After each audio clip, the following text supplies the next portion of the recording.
is the Bill Squire Show.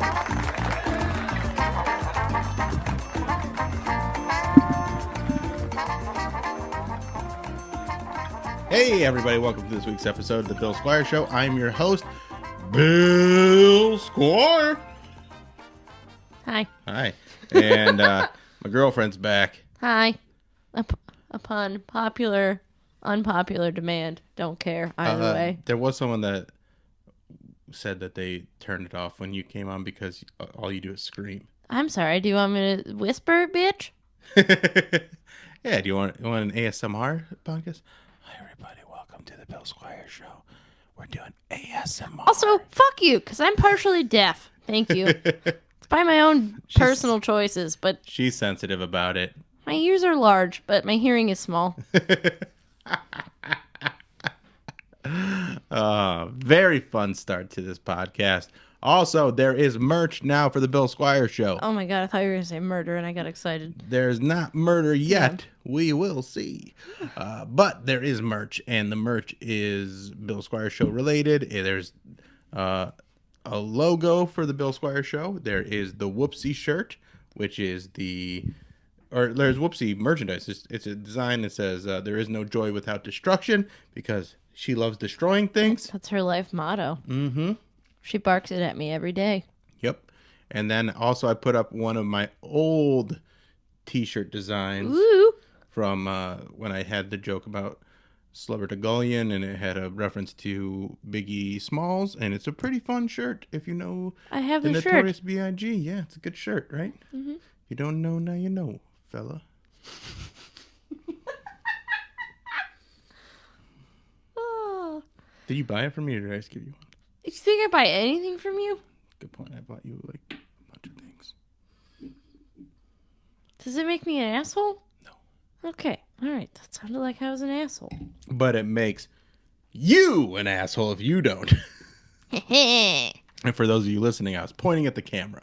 So please buy some stuff. It helps support the podcast. So I can quit my job. Yes, that's the goal. That's absolutely the entire goal of this. No, it's not. I mean, it's just fun. But this is fun, but that would be nice. All right, so social norms. Let's get into it. Oh God, I'm not prepared for this. I didn't bring my notes. What were we? How are we? Well, you wanted to talk about dreams. You wanted to talk about a few different things. Well, I'm just giving you topics because I don't like not knowing what we're going to talk about. All right, well. I also feel like I'm not opening my mouth enough to talk right now. What you said with someone at work, you were having a discussion about social norms. I love talking about social norms because I think social norms are overall ridiculous. What I called them was fucking bullshit. I think we were talking about basically like the way, just how everyone's work year is set up. Like, you work for a company for a year and you get like a week of paid vacation, and then after 2 years it's 2 weeks paid vacation, and after 5 years it's 3 weeks paid vacation. Mm-hmm. Like, that's fucking kind of bullshit, and it's a bullshit concept that everybody is forced to buy into. Well, it's also a concept that's very American, because in like European countries, you get vacation. Yeah. Whatever cool, job sweet, you do, great. You get vacation. Whatever job you have, you get health care. It's not like there's this whole thing in America where you're supposed to just work your fucking ass off and just grind and be stressed all the time. And that's what we like in these other countries. Like, people are like, no, I do my job and it's good, but also I need to be able to fucking cut loose. And that's kind of like the thing that got this whole conversation started, was like working in a kitchen, the culture and the way the management culture has been trained, and the way it has been for so long is just to, like, if you're in charge of, like, in any capacity, you fucking take the people that you have and you grind them and you make them work so fucking hard until, like, But you feed them shit and you keep them in the dark and you grind until, like, until they rise to the occasion Mm-hmm. without fucking giving them anything to help them to rise to said occasion that they supposedly will just fucking rise to. Like, that's not how it is. And Did you say supposedly or supposably? I don't I said it all so fast. Supposedly. Thank you. Not supposedly. No.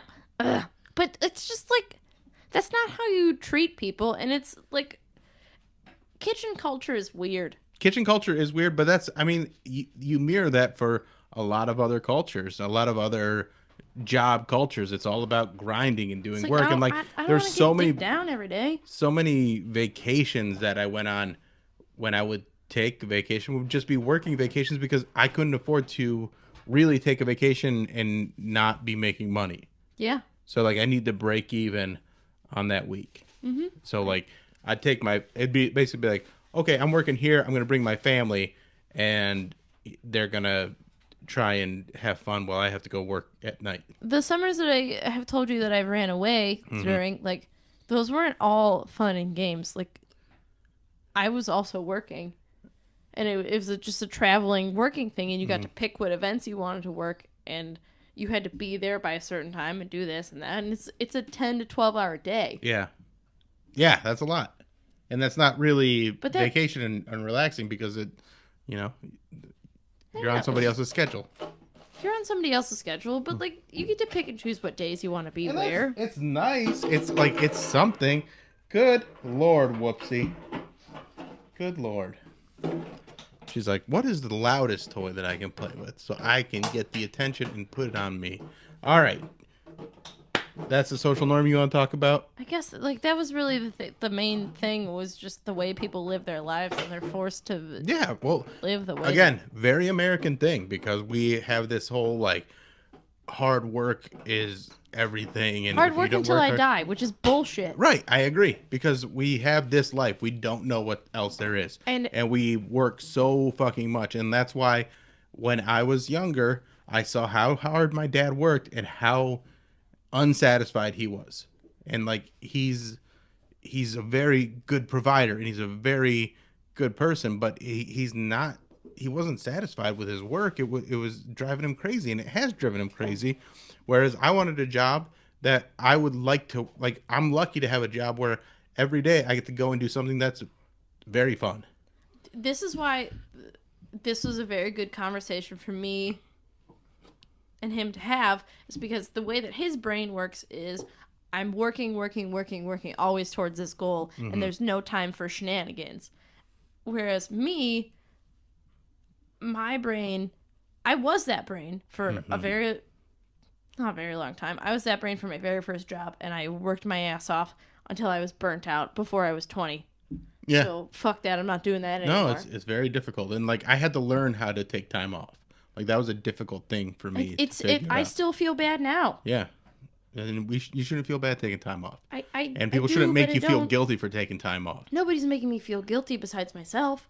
But No, but like the culture, that's what you're talking about, the social norms of it. Like that's what makes people feel guilty. Fuck everybody like, else. Whereas like, I mean, you saw it with people talking shit. Mary's dad passed away and people were like, hey, you take time off work. Like being assholes because people had this whole mentality where you're never like work is more important than anything else. They try to the work is not your fucking mafia boss, bro. right, and they try to explain these things and like justify it, but like really they're putting work before all these different things. Whether they're like Including their health. their health, their family, their religion. They're putting work before all that stuff, and you can't tell me that's a healthy way to live your life. I'm not saying that at all. I'm saying the exact opposite. I say my fucking baseline is have fun or die. Well, that's why I wanted to go into a job that was fun because, and again, it's not always fun. There's the stressful things that go on, but like when I'm on the air and when I'm doing stand-up comedy, that's very fun. The other parts of it are not fun at all. Like working in a kitchen is and can be like super fun, and I wouldn't say relaxing exactly, but like it's casual as long as you can do your job and everybody else around you can do their job. So as long as everybody's putting their best foot forward and doing what they can for the team and you're acting as a team, then everybody can have fucking fun. Right. And it's not to say that your work should make you miserable or you should not work hard. Absolutely, you should work hard, but you should be able to work hard and you should also be able to relax and play hard and do all, like, have balance in your life. Like, balance in your life is a very good thing. Balance in your life, and even like balance at work is recently I agree. a big thing for me. Yeah. Because I do a lot. And I don't want to do all the things all the fucking time, but I Right. do because it makes it easier for this person. Then down the line somewhere, it'll make it easier for me. Like, I'm leaving for 3 days. They're gonna have to fucking figure it out. Yeah, and they will, and they'll be okay. They'll be But I mean, they'll above miss water. you. They'll miss you, but you know, everything will be all right. All right. I want to talk about dreams. my weird dreams. You said you've had some weird dreams. God, okay, now I gotta remember my weird fucking Okay. creepy alien eating people dream. You first. Ooh. All right. Well, I had some weird dreams this week, but I there's only two that I can even think of right now. This is what happens when you're not 100% prepared, because like I keep my notes on my phone, but then my phone is also directing the episode right now. Well, So your phone has too many jobs. Get got it a too many jobs. vacation. It does need a vacation, but and when we are on vacation, it's going to definitely be on vacation. All right. I've had 2 sex dreams. Go on. Do you want to hear about them? I haven't heard about them yet, so Well, yes. I had. Ooh, What? yes. Stop! I didn't even want No! to talk. No, I Oh, changed come my mind. on. Is it about your mom? No. Oh, I did have. No, no, I didn't have one about my mom. I had one about someone I work with, and I had someone about.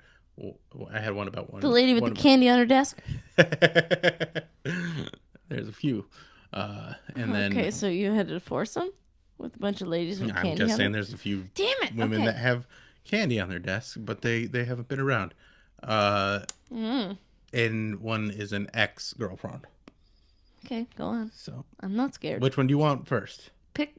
I'm not going to know which one it is until you What? tell me. Well, the no, thing. you say, do you want the work person or the ex person? No, because then I look like a creep, whichever one I pick. Be the creep. No. Be the creep. Be the creep. Be the Tails. creep. Which is what? Whichever one had more butts in it.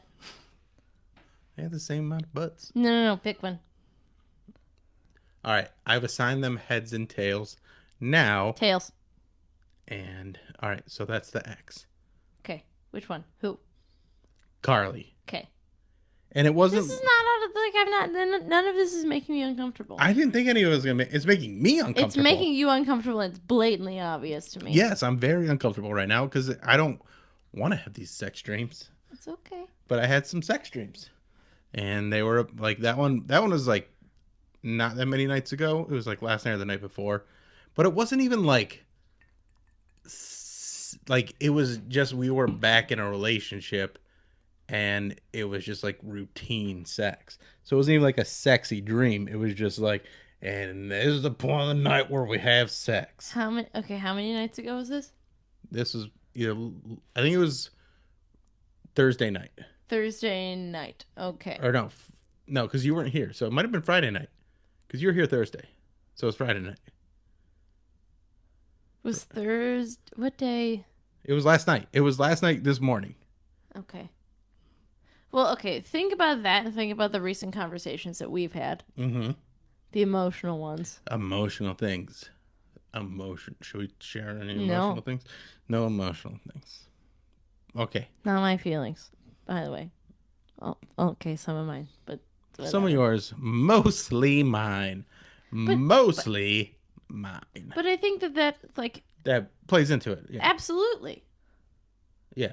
And then I think the other one again, and it was very similar to this, where it wasn't like a horny sex dream. It was just part of like what was going on. Yeah. And in this one, I had a sex dream about Mary, and I've never had a sex dream about Mary before. But it was before her dad Mary passed also away. had a fun dream about me. Well, Mary had a sex dream about me. Oh, cute.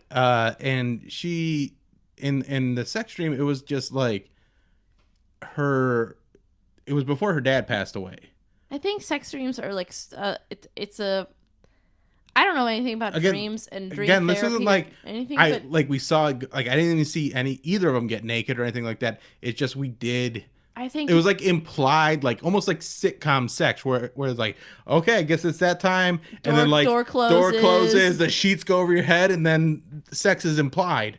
I think that my opinion is that sex dreams don't always have to come from a place of horniness. Fuck you. But it's a place of comfort. Yeah.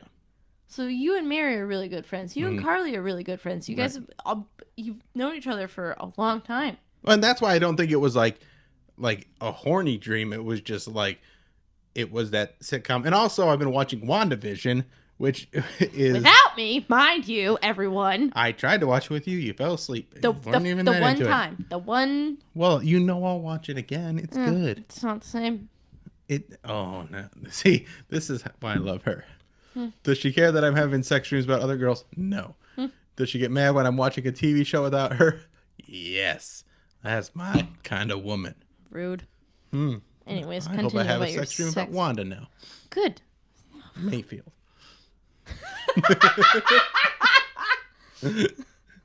I hope she watches this or listens. I will tag her in this. I'll post this. Oh. I can't believe I haven't. If you do that without me, I will also be mad. I can't believe I haven't had her on this show yet. I'm going to get her on very soon. Yeah, get your shit together, Bill.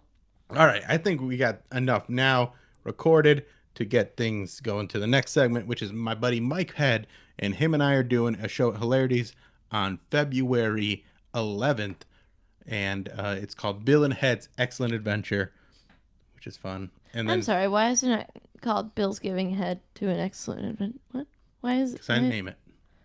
Sam! All right, I'm starting to agree with the lady about your yelling. Fuck you. Well, my ears, though, they're big, but the hearing's small. Is that what you said? Oh, I'm digging a hole right now. I made her mad with two things: watching TV show without her, making fun of her hearing in her ears. I'm scared. Like, legit.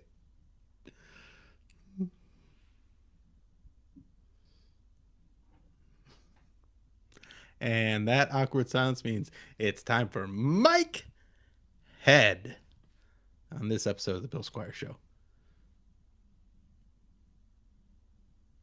And I'm here with my buddy Mike Head, who is doing a show with me at Hilarities February 11th. It's called Bill and Head's Excellent Adventure, and it's going to be a lot of fun. How you doing, Mike?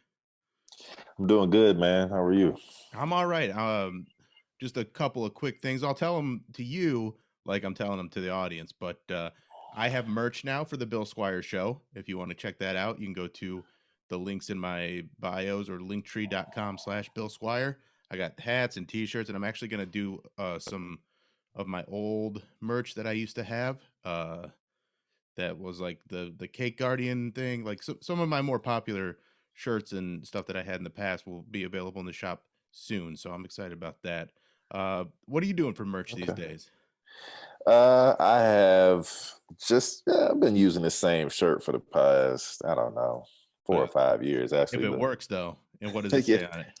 It says "Godhead" on it. That's what it says. There you go. So, yeah. For some reason, people love that. It was a dumb idea, and I was just like, "Let me try it." The dumb ideas are the ones that made me like the most money. Like my first shirt that I sold like a ton of was I participated. It said I participated in the drinking Olympics, and all I got was this lousy child. Yeah, that's a good one. Yeah, but it's like it works for like every demographic. Everybody thinks it's silly. So it's one of those things where, and got head. That's you go, oh, he's a comedian, but it's also, who doesn't want head? Right. Yeah, definitely, man. And now the newer version of the shirt has like my silhouette like profile on it, so like it just shows the side view of my head. So I mean, they're doing okay. I might go back to the old one where it just had the got head on it. Yeah, just the simplicity and like it just moved. I mean, in this day and age, just you got, especially after the year we've had, and you're out there doing gigs and stuff, you got to make as much money as you can. So, yeah, man, do it because the clubs don't pay. No. These clubs don't pay anything. Where are you at right now? I'm in Wichita, Kansas. Is that So the at the Looney Looney Bin. Bin? Yeah. Yeah, man. So I don't know if have you ever been down here? No, I've never done. I was supposed to do Looney Bins a while, like I'm talking like over 10 years ago, Oh, and really? then things happened and it never worked out. So I just never really. And when I was working the road, I had like a pretty good network, and like that one never came up. Like that was never one that like worked out for me. But it like I still had a full schedule, so I was like, that's all right. And Yeah. also like that was when I don't know. I'm not opposed to going there. I just haven't been there. I heard they're fun rooms though. Yeah, they're fun rooms. Yeah. They're pretty cool, man. You know, they got a pretty consistent following. Sometimes like on there, they have you headline like the open mic nights on a Wednesday or Thursday. It's like 6 people there, but you know the Mhm. rest of the weekend, it's Yeah, pretty but cool. sometimes it's nice to get those early, like get in there, get a feel for the room, and just see what it's Exactly. like, because especially there's some weird comedy clubs out there where the layout is just strange, and especially like because now like the improvs and the funny bones, they make those things almost like theaters. Yeah. And so like getting acclimated to those rooms is different. Like you go, they're like tiered seating and stuff like that. And so like the ideal situation for a comedy club, low ceilings, tightly packed into a room. But when you go into those big cavernous clubs, you got to kind of figure out like you're just get used to being on that stage. Yeah.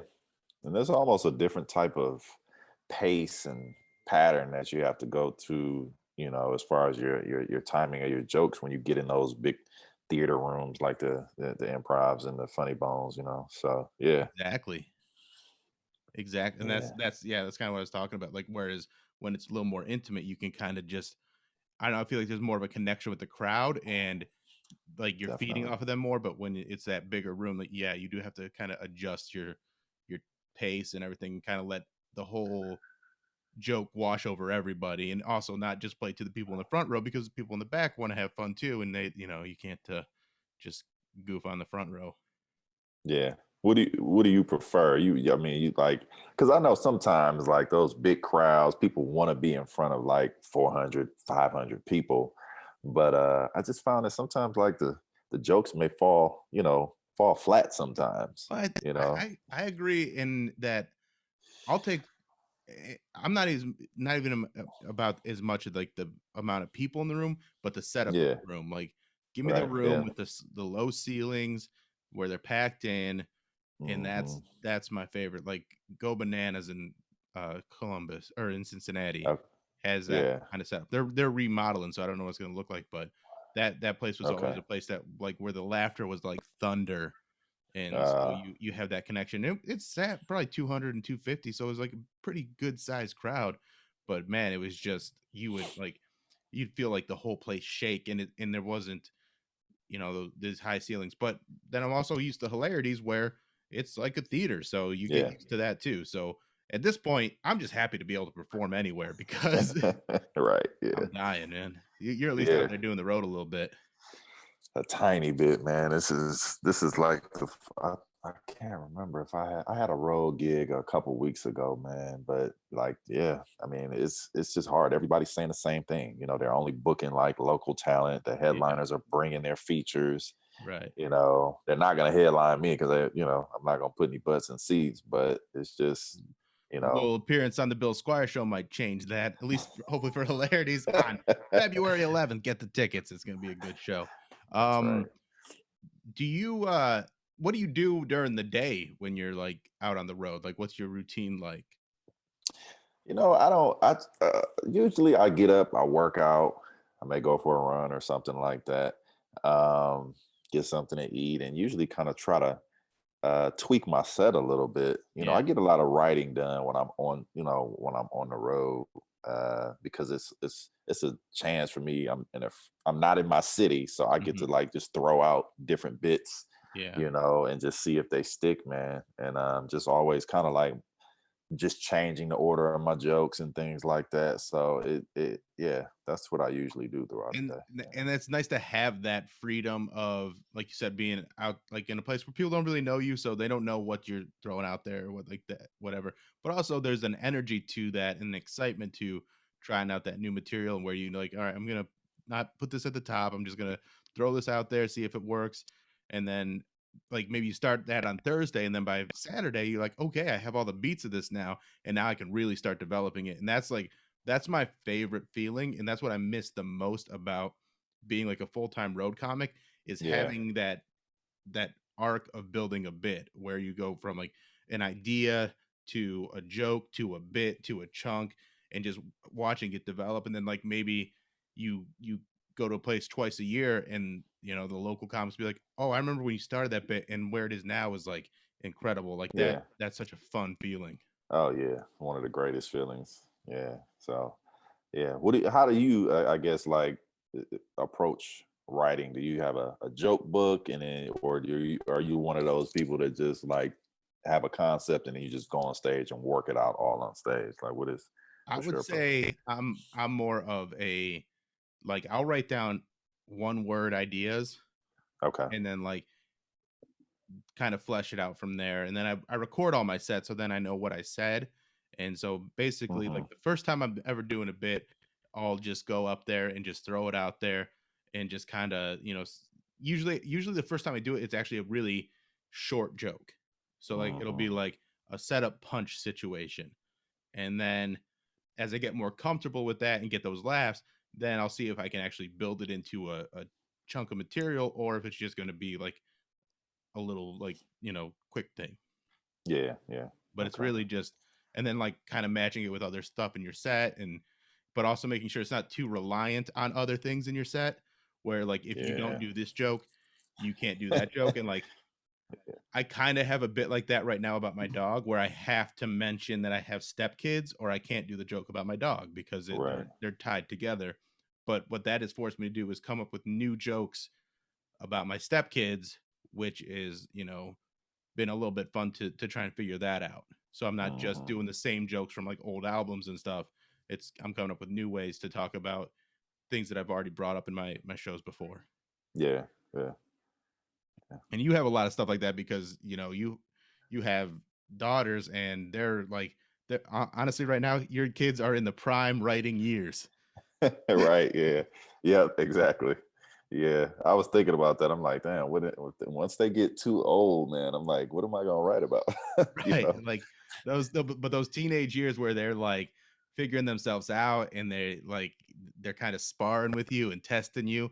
You get a Yeah. lot of material from that, just because there's so much conflict with them, and not like that you like hate each other, but like that's just Right. natural progression of teenagers. Yeah. Yep. Exactly. How are they Exactly. handling all this, like the pandemic and stuff like that? How's it been on them? They don't. I mean, they're just locked into their cell phones. Yeah. But it's not even really affecting them, man. It's just 20, like they don't give a damn. It's just TikTok every day for them. 14 hours a day. That's You know. I, Uh, I I'm always reluctant of like the new apps, and you like make fun of me like, oh, TikTok's stupid.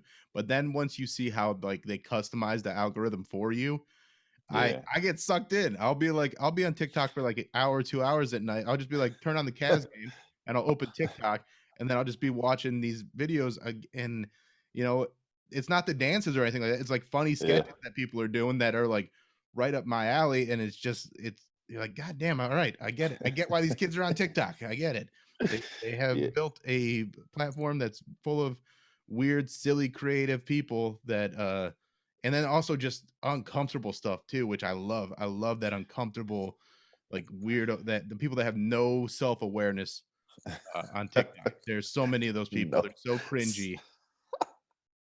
I No can't. self-awareness.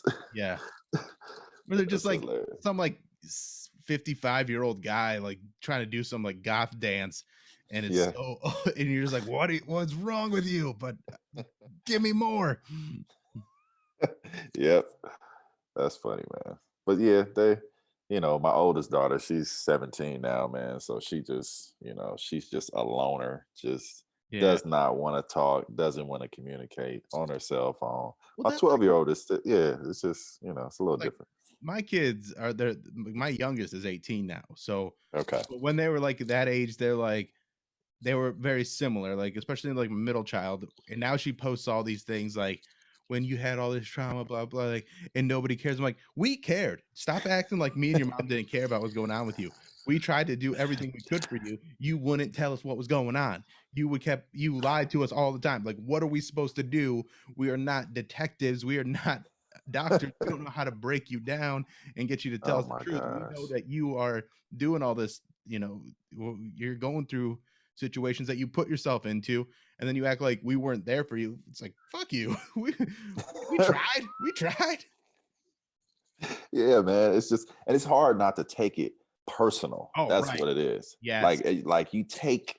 I just got finished FaceTiming my daughters, man, and it was like I was FaceTiming strangers. That's how they were interacting with me. And it was just like I'm sitting on the phone, like, all right, man, I'll talk to y'all later. Just bye, whatever. Right. Because they just were so dry towards me, Yeah. And it's like, and I've been gone for like 5 days now, and I'm like, okay, whatever. yeah, and again, that is part of the age, and it's part of the age we live in, and it's also like it's the challenge is to find something that you can talk about with them that they will be interested in, and it's so hard because the things that they're interested in are so foreign to us.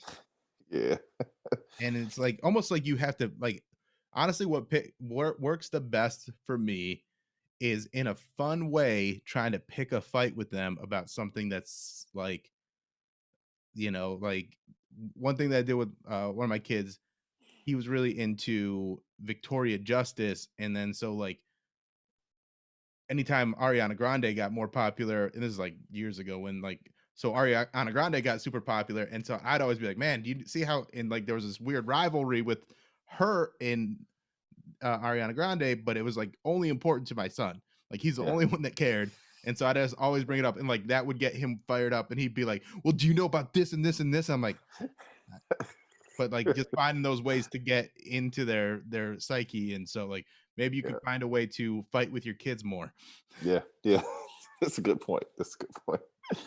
but in like fun ways. You just gotta. Right. But it's still it's one of those things. That just as fast as that started working, it went away because their interests changed so quickly, and so, Exactly.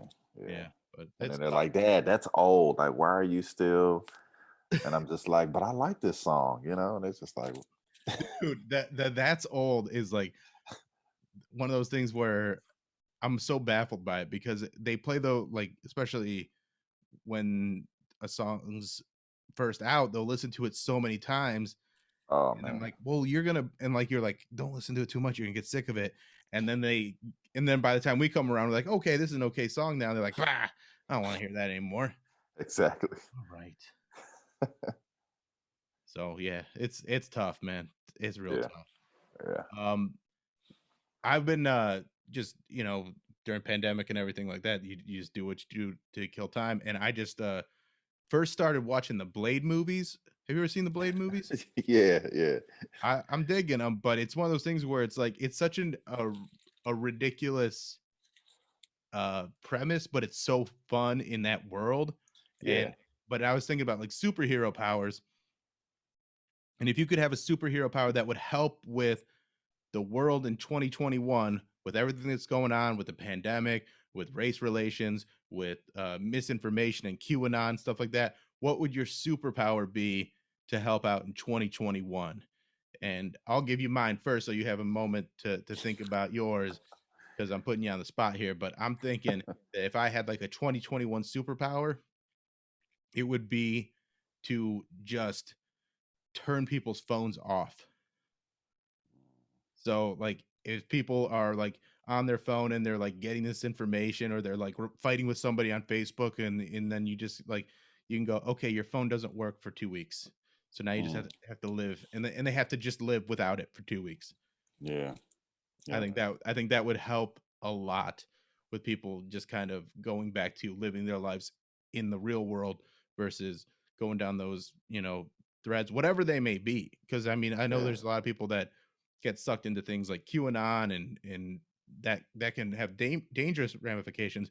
But even just like for me in 2020, I bought too many shoes, and I could have had some if someone had turned my phone off a little bit more.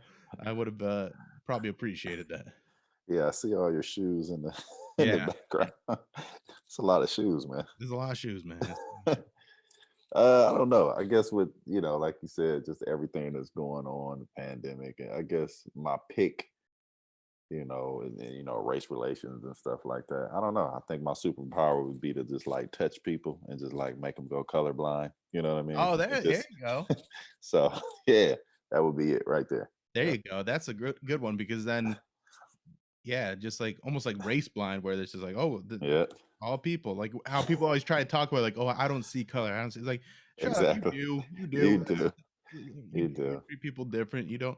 One thing that makes me crazy when someone's trying to talk about, and this is kind of like something I had to deprogram myself from, is Mhm. where you go, oh, like white people will say things like, I'm not racist. Like I have, these black friends, or like they have like they try to qualify these things, or they'll say things, and this is the one that makes me the most crazy. It's like, well, if they would just act right or act like us or act, I'm like, well, then you're asking them to not be themselves. Right. That's Yeah. like you can't qualify someone's existence by having them be more common to you.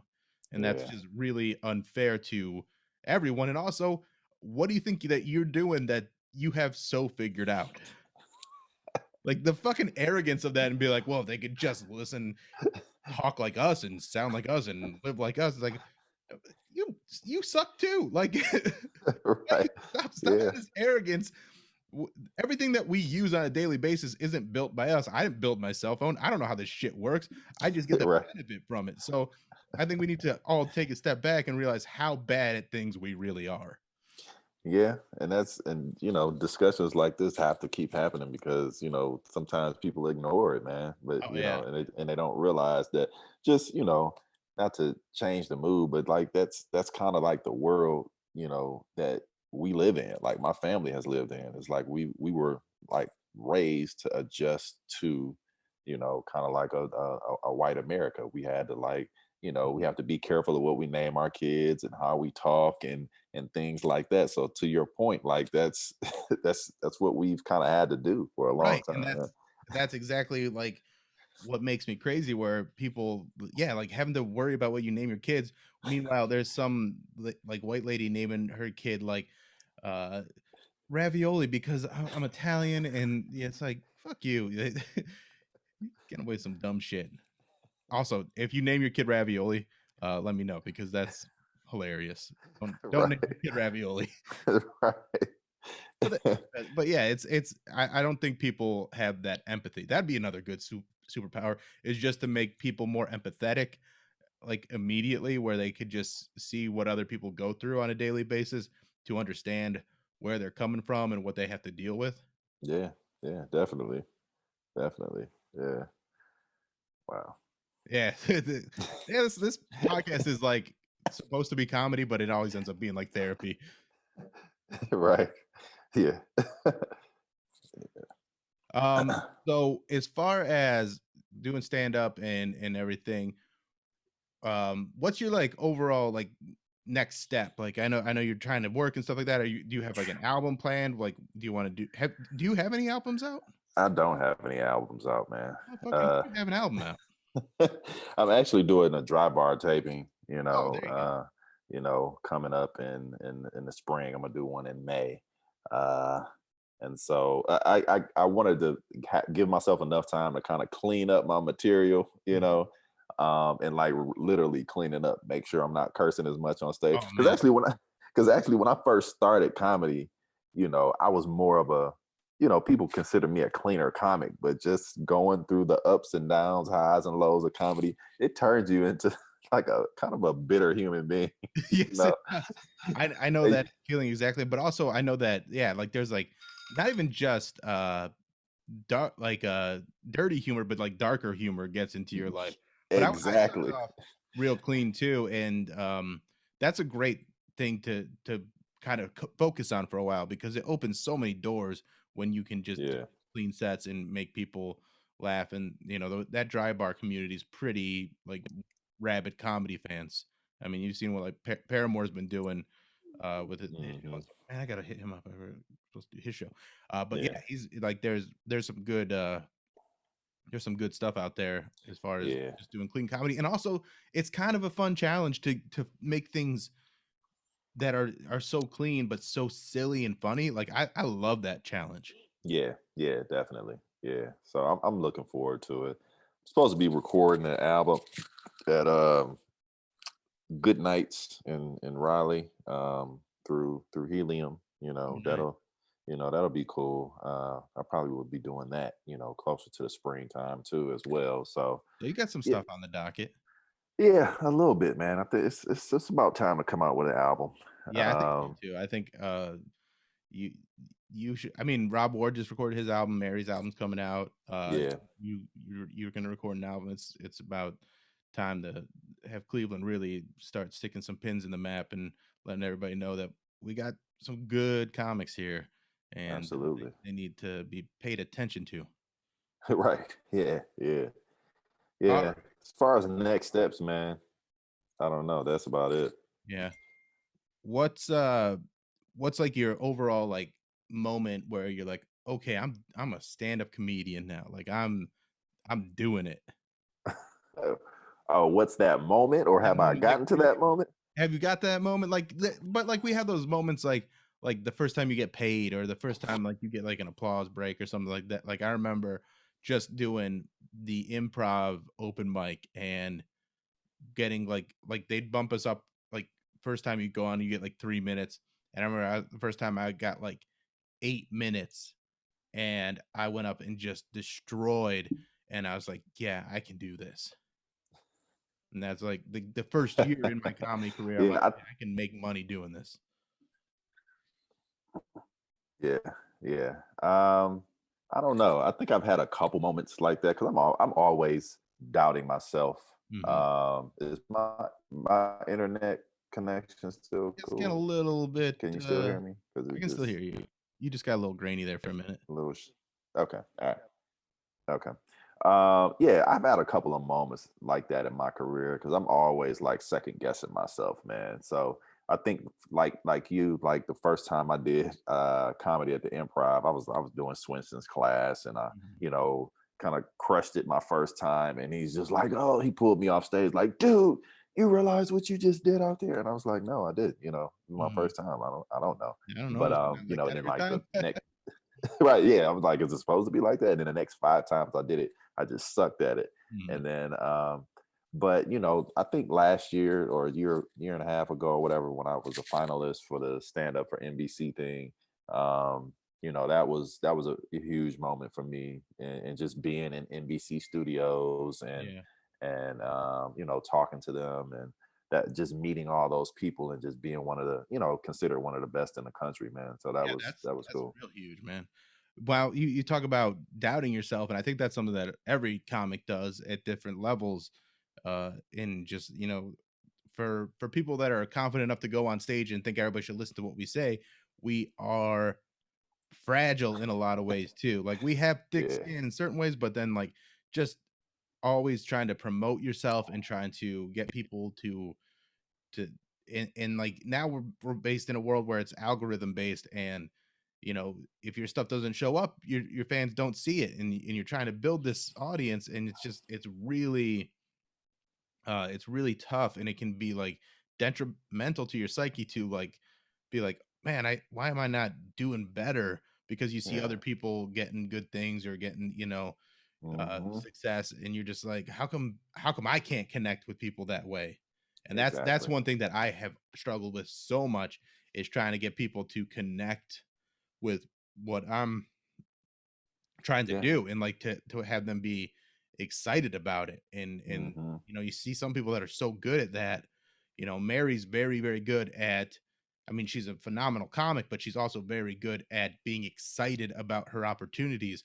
Whereas Hmm. if I have something that I'm trying to promote, I feel like an asshole even talking about it. Yeah, yeah, I don't know how to do that. I don't know how to be excited for myself. yeah, yeah. I have that same problem, man. People say the same thing. Why don't you promote it more? Why don't you talk about it more? Because I'm actually like, I'm just not off stage. I'm very private and very kind of like socially distant. I don't really talk a whole lot. I'm not the life of the party.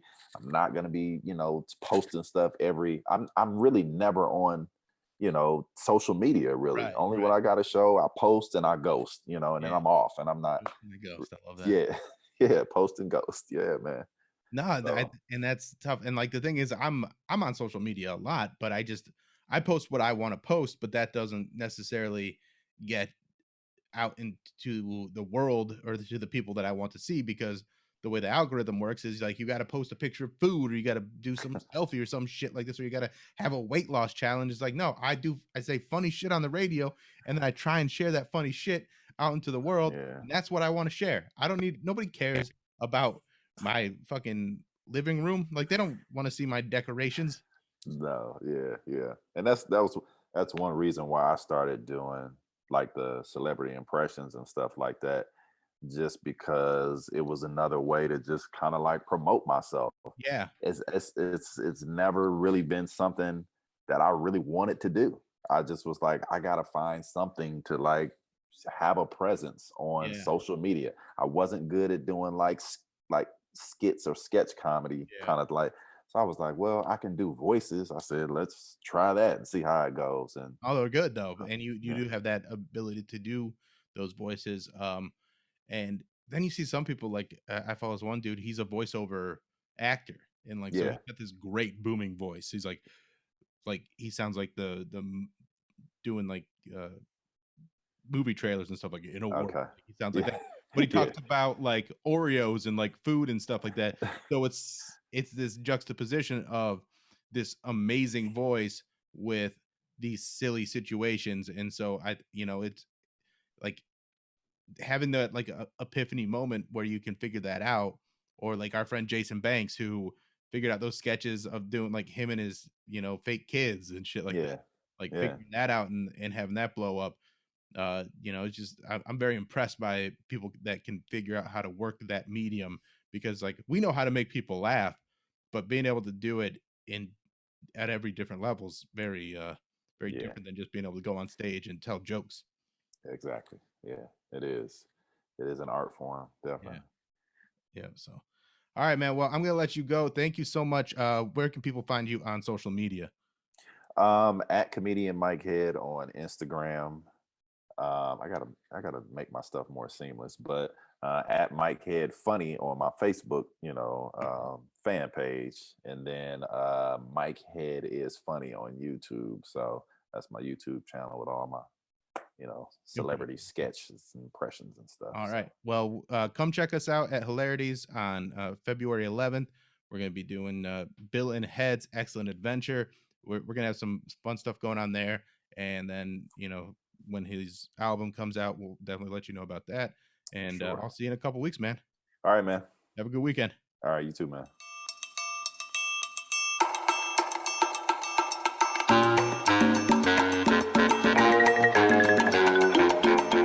This is the Bill Squire Show.